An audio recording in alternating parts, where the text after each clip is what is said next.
Всем привет, с вами Кейдж. Хочу дать вам в данном видосе маленькую такую информацию на предстоящий год земляной или желтой собаки. Обязательно посмотрите там внизу под видосом ссылку на сайт. Я вам оставлю информацию на все 12 животных, у кого что предстоит в следующем году, который начнется с 3 февраля на 4 февраля. В 12:30 по Москве начнется этот год. Готовиться надо драконам, как я уже говорил на канале. Также надо подготовиться к крысам. Очень несладко придется в следующем году козам. Год будет достаточно неприятный для них. Но потом они в следующем году наверстают все вдвойне. В этом году также будет земное наказание у самой собаки, у козы опять же и у быка.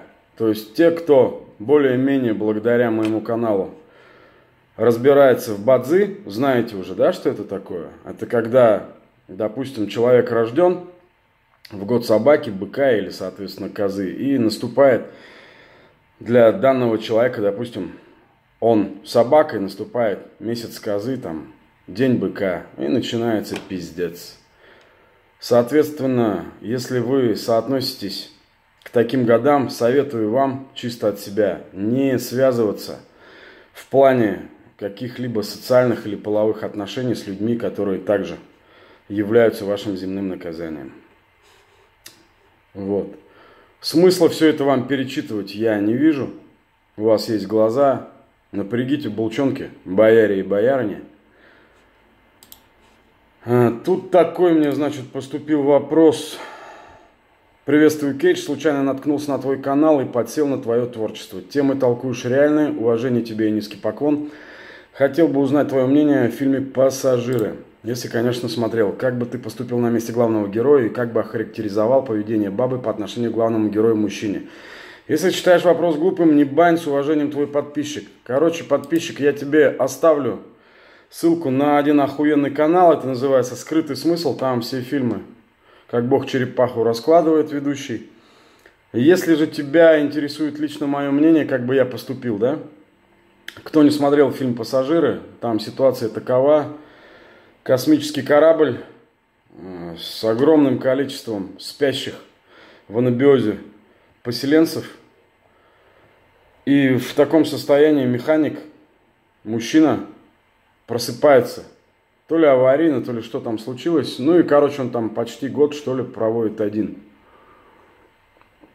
Когда начинает сходить с ума, так как человек животное социальное, начинает ознакомливаться с личными делами пассажиров, находит самую красивую телку, в которую влюбляется и ее будет, и у них там происходит, соответственно, все то, что может происходить между мужчиной и женщиной.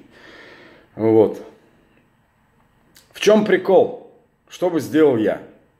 Я бы не стал будить одну телку. Это как в анекдоте.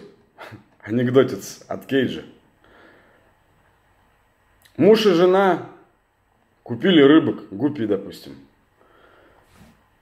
Среди них было два самца, один крупный альфач и один поменьше, омега. И самочка. Ну и, короче, альфач постоянно третировал маленького самца и потрахивал самку. Ну и она там плавала кругами, возгордившись, нихуя, да? И жена говорила: вот видишь, дорогой, что происходит в природе. На следующий день муж купил 5 самок, в отдельный аквариум их отсадил и туда же отсадил самца омегу. Эти самки начали рвать друг друга ради этого малыша. На что муж сказал жене: все поняла? Вот такие вот дела, дорогие мои. Спасибо за то, что смотрите меня. Задавайте вопросы. Надеюсь, вам было сегодня интересно, хоть и мало. С вами был Кейдж.